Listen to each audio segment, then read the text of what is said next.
He was a billionaire obsessed with control. She was his quiet housekeeper, almost invisible. But one night he followed her after work, and what he discovered shattered everything he thought he knew. This isn't a story about money. It's about the choice we all face to stay blind or finally start to see. Grayson Merritt, founder and CEO of the global tech empire Virion Systems, lived his life with the precision of a Swiss chronograph. Every second was accounted for, every step anticipated, every potential deviation controlled. His home in Lowell Point was less a residence and more a modern fortress, glass-paneled, minimalist, and overseen by a discreet yet omnipresent array of surveillance systems. For Grayson, order was not simply preference. It was religion. His routines never wavered, his calendar never slipped. He rose at 5:45 a.m., read the global financial summaries by 6:10, and began virtual meetings by 7 o'clock sharp. He was a man who had mastered the chaos of the outside world by shrinking it into systems he could govern. But even the most perfect systems falter, not with a crash, but with a whisper. It began with a missing tin of caviar. Grayson had opened the sleek, matte black refrigeration unit in his gourmet kitchen to prepare a modest post-run snack. A particular brand of Siberian caviar he imported quarterly from a private source in Prague was gone. He frowned, then consulted his inventory app, which was synchronized with household deliveries and consumption logs. The app showed one jar remaining. He double-checked the location. Empty. He blinked, puzzled. An error, perhaps? A data sync glitch? He dismissed it. 2 days later, he noticed a bag of imported rice missing from the pantry. It wasn't the absence that startled him. It was the untraceable nature of it. The digital inventory, the RFID-tagged storage units, even the smart cabinet's open-close logs, none reported irregularities. Yet, the items were gone. At first, he suspected careless consumption by the kitchen staff. Chef Andrea, who managed his meals with artistic pride, denied any miscounts with professional offense. A week later, it escalated. A bottle of prescription pain medication, left over from a knee injury months earlier, had vanished from the upstairs guest bathroom cabinet. The drawer, a biometric locked unit, had no access logs other than his own. That was the moment the fractures spread, not just in the routines of the house, but within him. Grayson's trust in his environment wavered, not due to anger or fear, but from a deep instinctual urge, the need to understand. The very instinct that had once allowed him to build an empire from a single software prototype now surged in his chest like a hunting dog's tension. Something was happening inside his controlled ecosystem. Something unscripted, undetected, and therefore unacceptable. But instead of activating security teams or demanding interrogations, he made a choice that startled even himself. On a Friday evening, after informing his assistant that he would be working remotely, Grayson left his black SUV in an alley 3 blocks from his own home. He was dressed in dark jeans and a nondescript jacket, sitting inside the idling vehicle like a shadow tucked beneath the arms of an old elm tree. The mansion stood across the street, its illuminated windows betraying nothing of the quiet stirrings within. He waited. Time passed. Lights shifted behind thick glass. The kitchen dimmed. At 8:46 p.m., the rear service door opened. Out stepped Rachel Crow. She moved with the muted efficiency of someone who had long since perfected invisibility. Her silhouette was slight, bundled in a worn coat with 2 grocery bags, heavy, lopsided, clutched in each hand. Grayson's breath caught not from shock, but from a dawning sense of displacement. He had never truly seen her. She had been part of the background, an element of order. She was the woman who scrubbed the white marble floors with an artisan's precision, who folded his bath towels with symmetry he never questioned, who whispered, "Good evening, sir," without expectation of reply. Yet here she was, leaving through the side gate like a ghost carrying contraband. He followed. He did not trail her out of suspicion. It was curiosity, gnawing and persistent. Rachel did not take a taxi. She walked, briskly, but not with guilt. Her stride was steady, her back upright. She descended into the metro station at Clark and Thornwell. Grayson hesitated at the entrance. He had not taken public transportation since his sophomore year in college. The smell of metal and dust hit him as he swiped a contactless pass from a vending machine and stepped onto the platform. He kept his distance, watching as she boarded a southbound train. It was surreal. The world of the subway, flickering lights, dull announcements, cold rails, was foreign terrain. Grayson felt like an intruder. Rachel stood near the door, eyes forward, her face unreadable. She disembarked 15 stops later in a neighborhood he had only heard referenced in crime reports, Stone Mere. The buildings were brick-faced and weary, the sidewalks cracked and uneven. She entered a residential complex that sagged with time. Grayson lingered behind a broken fence, watching. The windows on the third floor glowed faintly. Through a narrow gap in the curtain, he saw her silhouette moving. Shoulders stooped, careful. Then another voice drifted from the cracked open window, faint but distinct. A child's voice, thin, hoarse, struggling. "Mom, did the doctor say it's worse?" Grayson stiffened. The realization came not as a jolt, but as a click. The bags, the missing rice, the medications, all pieces slotting into place. Rachel's voice replied, too soft to make out. But he heard enough. Not words, but tones. Calm, reassuring. She was comforting someone, not lying, comforting. Her body leaned close to the boy's. She touched his forehead, then disappeared from view. Grayson stood still, feeling the frost bite into his knuckles. This wasn't theft. It was survival. Not deception. Devotion. His first instinct had been to defend his system. But now he saw the cracks not as failures, but as signs of humanity pressing through his walls of control. He left quietly, slipping back into the metro, but the image followed him, Rachel's small frame cradling a child in the half-lit gloom. That night, sleep evaded him. His bed, once a haven of crisp linen and silence, felt like a vacuum. In the darkness, his thoughts drifted, not to board meetings, not to quarterly forecasts, but to the simple, unseen resilience of a woman who worked inside his home and the fragile life she shielded beyond its gates. The system hadn't failed. It had just, for the first time, allowed in something real. And Grayson Merritt, the man of numbers, precision, and walls, began to feel the first tremors of something utterly uncontrollable: empathy. The next morning arrived with the same mechanical predictability that had governed Grayson's life for decades. Sunlight filtered through the polarized glass of his bedroom windows at precisely the same angle as it had every other morning, cued by his automated smart home system to adjust to the optimal circadian rhythm.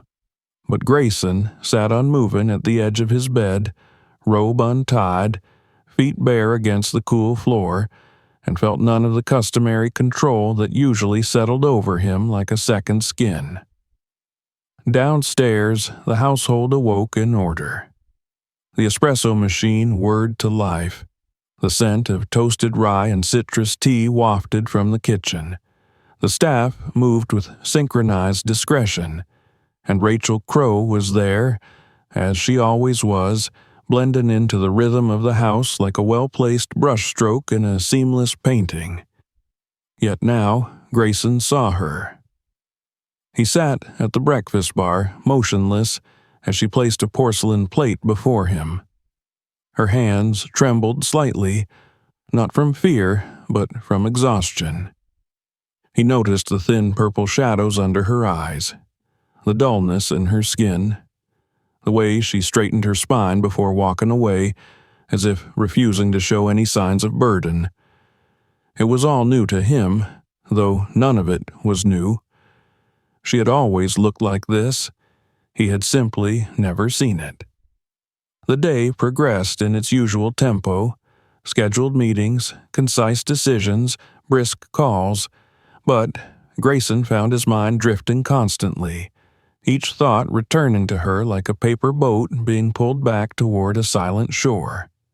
He canceled a board call under the pretense of connectivity issues, an excuse he hadn't used in years. Instead, he sat in his office, a stark white space designed to reflect calm authority, and stared at the security monitor feeds. Rachel moved through the rooms like a phantom, folding towels, aligning glassware, adjusting linens with practiced grace. He realized he knew nothing about her. She had worked for him for 5 years. 5 years of cleaning, polishing, organizing his world. He knew her voice, her gait, her meticulous standards. He could recall the scent of her cleaning solution, but he didn't know her favorite color, her background, her education, her dreams, her fears. He had spent years managing thousands of employees across the globe, tracking productivity curves, predicting behavioral patterns, building psychological profiles. But the person who stood mere feet from him daily, the person who had taken food from his pantry not for greed but to feed a sick child, remained a mystery. That evening, under the guise of a casual stroll, Grayson left his estate again. This time, he didn't linger in the shadows. He followed Rachel from a distance as she left work, her pace slower than usual. Her posture sagged slightly as she stepped onto the train, her face turned toward the window, lost in thought. She did not glance back. There was no guilt in her bearing, only fatigue and resolve. But that night, she did not return directly to her apartment.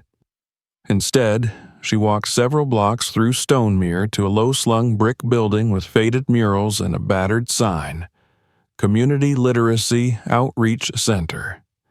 Grayson remained outside at first, blending into the line of parked cars. Through dusty glass, he saw her enter and immediately become someone else. The tired, silent woman from his kitchen transformed. She smiled. Children, a dozen or more, erupted in cheers upon seeing her. They surrounded her, tugging at her sleeves, chattering, laughing. She crouched to their level, arms open wide, hugging them, speaking to each by name. Then she led them to a circle of mismatched chairs. In her arms, a stack of dog-eared books, frayed covers, worn spines, some held together by tape. Her voice filled the space as she began to read aloud, animated, warm, deliberate. Grayson's chest tightened. The woman who cleaned his sinks and organized his closets was leading a reading group for underprivileged children. There was no funding, no volunteers, no applause, just her voice, her time. She gave them something the world had denied: presence. He watched from the window, unnoticed, the frost of the night air gathering along the corners of the glass.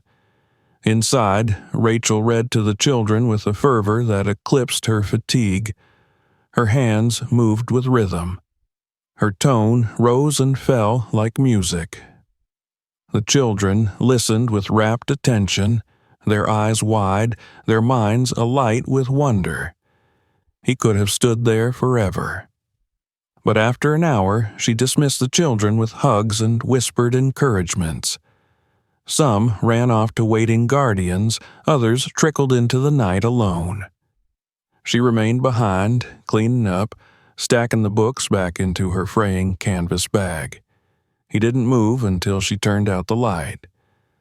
She never saw him. That night, back at the estate, Grayson didn't sleep. He sat in the dim glow of his study, surrounded by shelves lined with the rare first editions and signed memoirs from tech pioneers. They meant nothing. He had spent millions assembling this collection, and yet he had just watched a woman read from bent paperbacks and achieve more with each word than he ever had with his polished speeches. He returned to the center the next day. The door was locked. He pressed his hand to the cool handle but didn't enter. Instead, he made a note. The titles she had read aloud, the ages of the children, the missing tiles on the floor, the cracked window by the entrance. He wanted to help, but not out of guilt. It was admiration, something pure and uncomfortable. He had admired titans of industry, revered scholars, innovators, but none of them had made him feel this way. None had done so much with so little. Rachel Crow had worked silently, selflessly, unseen. Not because she wanted thanks, because she could not look away from those who needed her. And now, Grayson realized, he could no longer look away from her. The system he had built, one of routines, surveillance, and emotional detachment, had not prepared him for this. For her. For the echo of children's laughter inside a crumbling building.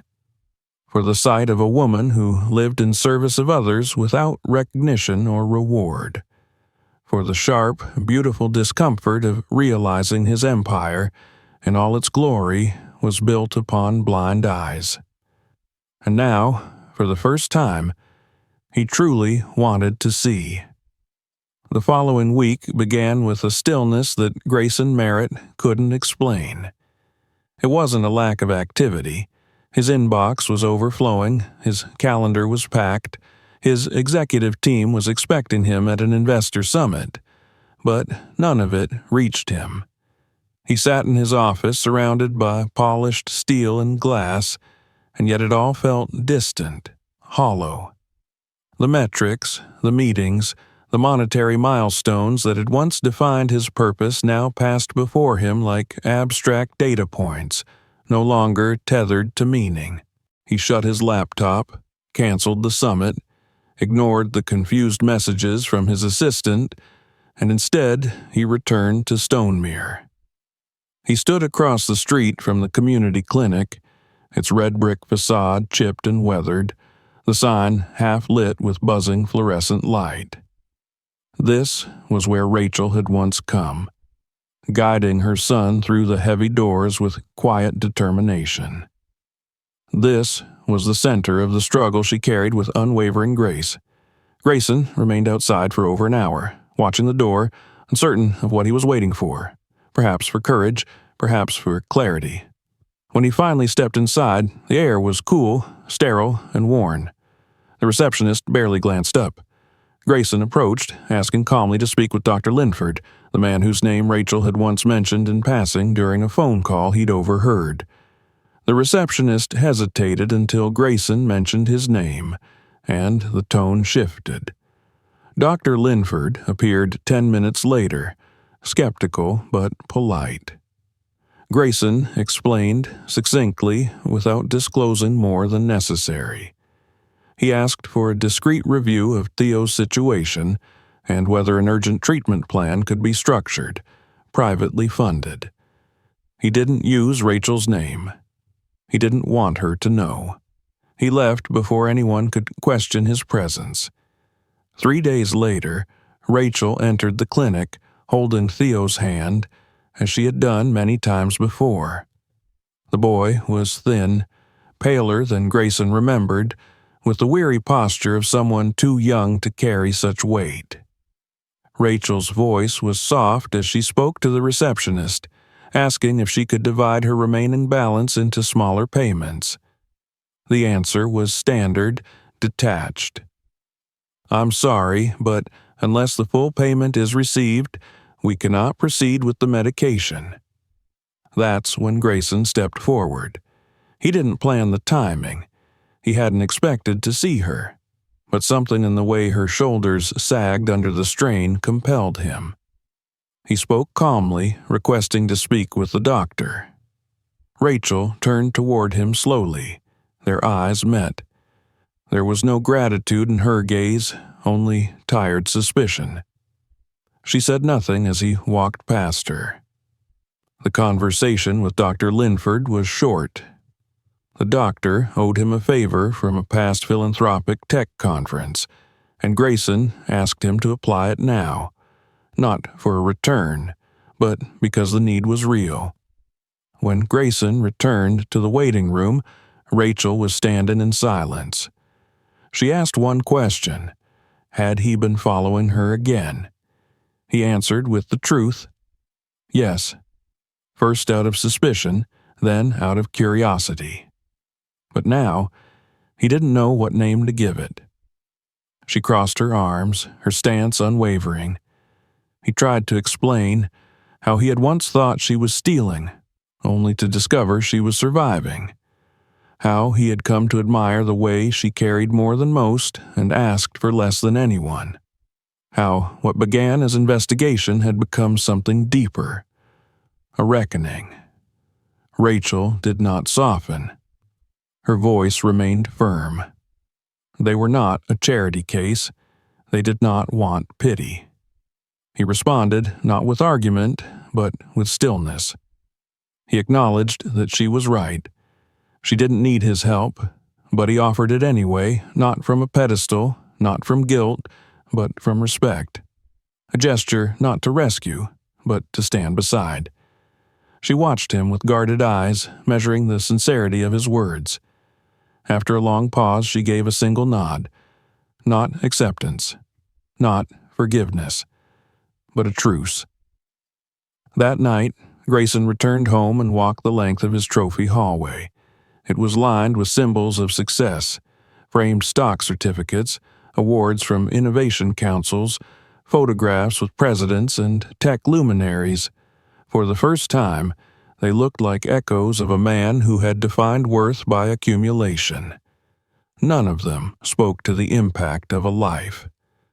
None of them reminded him of a boy smiling through pain or a mother reading by lamplight to children no one else remembered. The next morning, he did something unthinkable. He cleared his schedule, declined meetings, ignored frantic calls from his assistant, from shareholders, from his board. Instead, he returned to the literacy center in Stonemere, this time not to watch, but to contribute. He arrived carrying 3 sealed boxes. Inside were new books, colorful, varied, carefully selected. Adventure stories, science primers, picture books on medicine and space. He had spent 2 days with a specialist curating them, guided by what he had seen Theo read, what he'd seen Rachel teach.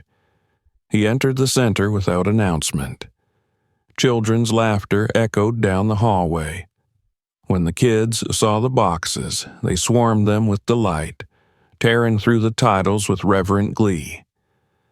Grayson stepped aside as Rachel approached. She didn't smile. She didn't thank him. But she didn't stop him either. He shut his laptop, canceled the summit, ignored the confused messages from his assistant, and instead he returned to Stonemere. He stood across the street from the community clinic, its red brick facade chipped and weathered, the sign half lit with buzzing fluorescent light. This was where Rachel had once come, guiding her son through the heavy doors with quiet determination. This was the center of the struggle she carried with unwavering grace. Grayson remained outside for over an hour, watching the door, uncertain of what he was waiting for, perhaps for courage, perhaps for clarity. When he finally stepped inside, the air was cool, sterile, and worn. The receptionist barely glanced up. Grayson approached, asking calmly to speak with Dr. Linford, the man whose name Rachel had once mentioned in passing during a phone call he'd overheard. The receptionist hesitated until Grayson mentioned his name, and the tone shifted. Dr. Linford appeared 10 minutes later, skeptical but polite. Grayson explained succinctly without disclosing more than necessary. He asked for a discreet review of Theo's situation and whether an urgent treatment plan could be structured, privately funded. He didn't use Rachel's name. He didn't want her to know. He left before anyone could question his presence. 3 days later, Rachel entered the clinic holding Theo's hand, as she had done many times before. The boy was thin, paler than Grayson remembered, with the weary posture of someone too young to carry such weight. Rachel's voice was soft as she spoke to the receptionist, asking if she could divide her remaining balance into smaller payments. The answer was standard, detached. "I'm sorry, but unless the full payment is received, we cannot proceed with the medication." That's when Grayson stepped forward. He didn't plan the timing. He hadn't expected to see her, but something in the way her shoulders sagged under the strain compelled him. He spoke calmly, requesting to speak with the doctor. Rachel turned toward him slowly. Their eyes met. There was no gratitude in her gaze, only tired suspicion. She said nothing as he walked past her. The conversation with Dr. Linford was short. The doctor owed him a favor from a past philanthropic tech conference, and Grayson asked him to apply it now, not for a return, but because the need was real. When Grayson returned to the waiting room, Rachel was standing in silence. She asked one question: had he been following her again? He answered with the truth: yes. First out of suspicion, then out of curiosity. But now, he didn't know what name to give it. She crossed her arms, her stance unwavering. He tried to explain how he had once thought she was stealing, only to discover she was surviving. How he had come to admire the way she carried more than most and asked for less than anyone. How what began as investigation had become something deeper. A reckoning. Rachel did not soften. Her voice remained firm. They were not a charity case. They did not want pity. He responded not with argument, but with stillness. He acknowledged that she was right. She didn't need his help, but he offered it anyway, not from a pedestal, not from guilt, but from respect.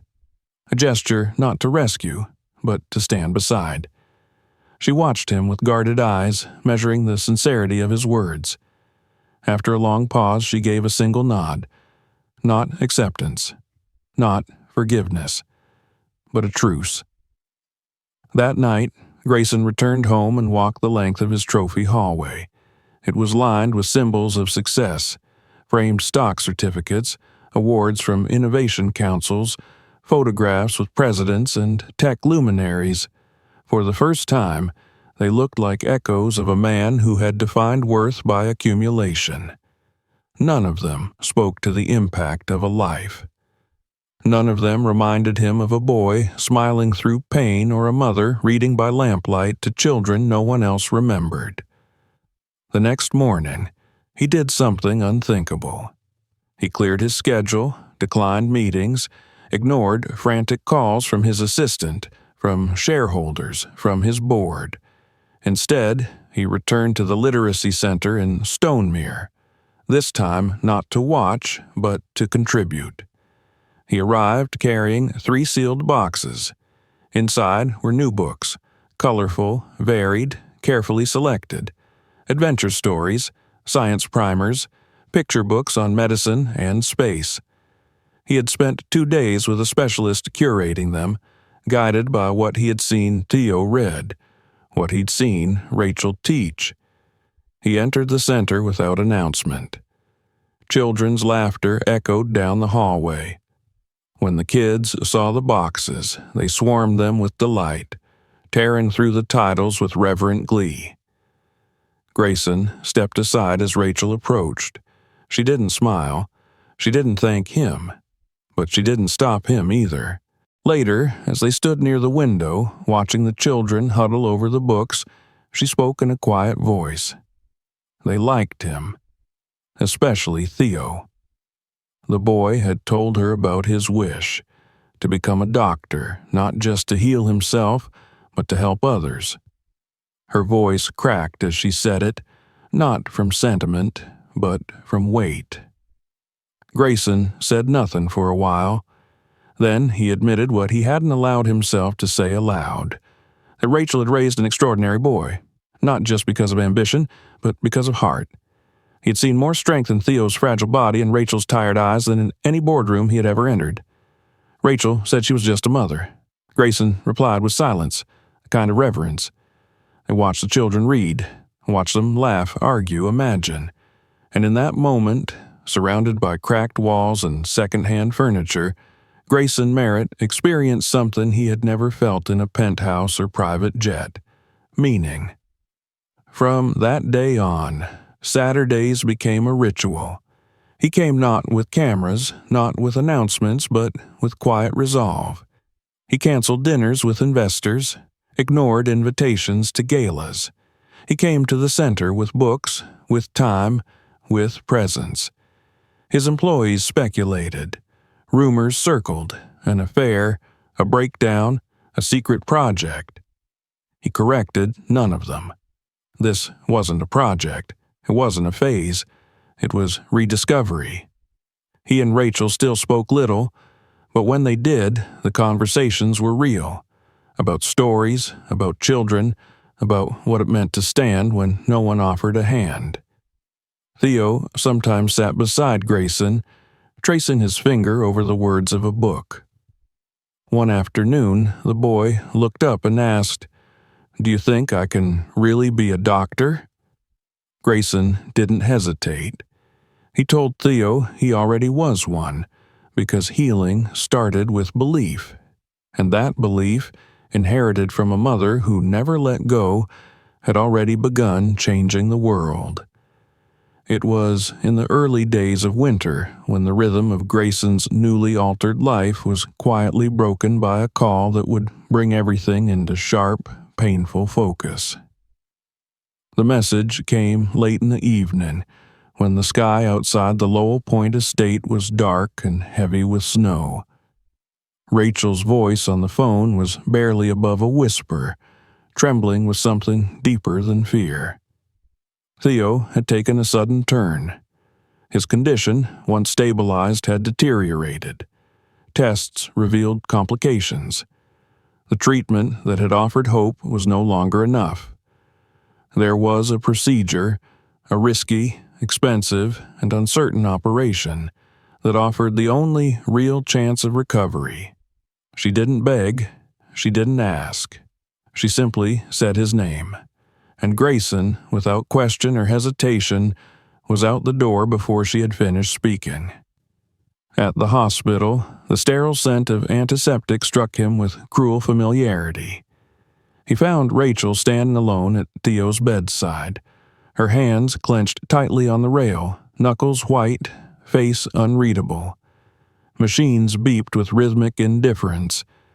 The boy lay still, small and pale beneath a tangle of tubes and blankets. His breath came shallow but steady. Grayson spoke with the attending surgeon, reviewed the scans, and listened to a litany of clinical language. The surgery was possible. The outcome was not guaranteed. The price was steep. Grayson didn't blink. He simply said, "Do everything. Don't wait." When he returned to Rachel, her eyes were wet but calm. She didn't thank him. She asked why. He gave her the truth, not wrapped in sentiment, not delivered with flourish. Because he couldn't stand on the sidelines anymore. Because this wasn't about charity or redemption. It was because he saw them now, not as burdens, not as shadows, but as the brightest lights he had ever encountered. She stared at him for a long time, and then, without ceremony, she asked who he truly was. For the first time, Grayson told someone the whole story. He told her about his childhood in a small, cold house at the edge of a coastal town, about the parents who died too soon and the sister who raised him with hands roughened by work and sacrifice, about how she died in his 20s and how he had taken in her only child, his niece Laura, and built an empire not for passion but for protection, to never feel powerless again. How the years had hardened into habit, how success had grown into isolation, how the system he built to defend himself had become a prison. He confessed to watching her, not just in the physical sense, but in the deeper, more difficult sense, watching how she bore suffering without complaint, how she taught children without asking for recognition, how she loved without condition. Rachel didn't respond right away. She listened with the same quiet endurance that had carried her through so much already. And then, after a silence that felt like breath being held underwater, she spoke, not to comfort, but to ground him. She asked him to leave, not with anger, but with resolve. Grayson didn't argue. He simply said one thing before turning to go: "I don't pity you. I admire you. I won't disappear. Whether you want my help or not, I'm here." He left, carrying her silence like a second skin. The next day, as he sat in his office for the first time in weeks, he received a letter, written in shaky penmanship, the kind that comes from a child's uncertain hand. It was from Theo. "Dear Mr. Grayson, thank you for being different. Thank you for seeing us. I don't know what's going to happen with the surgery, but I'm glad you're with us. You made my mom smile. She doesn't do that a lot." Grayson placed the letter on his desk and wept, deep, soundless sobs that rose from a place he had long buried beneath years of control. For the first time in decades, he prayed, not for success, not for deals or outcomes, just for a child. The day of the surgery came gray and cold. Grayson drove them himself to the hospital. Rachel sat in the front seat, her hands folded tight in her lap, unmoving. Theo hummed softly in the back, an attempt to brave the fear with music. The air inside the car was thick with unspoken emotion. In the hospital corridor, they stood together as nurses prepped the boy. Rachel leaned down and kissed her son's forehead. Theo turned to Grayson. "If I wake up," he said, "will you bring me the book about Mars? The really big one?" Grayson nodded, smiling through the burn in his chest. "The biggest one they have." Theo was wheeled away, and the silence that followed was more profound than any Grayson had known. Hours passed. Coffee grew cold. Rachel didn't speak, her eyes fixed on the floor. At one point, without looking up, she leaned against his shoulder. He didn't move. He simply sat there, letting her weight become his own. When the surgeon finally appeared, Grayson felt his heart stop. But the news was good. The operation had succeeded. Theo was stable. Recovery would be long, but hope had returned. Rachel let out a breath as if releasing all the air she had held for days.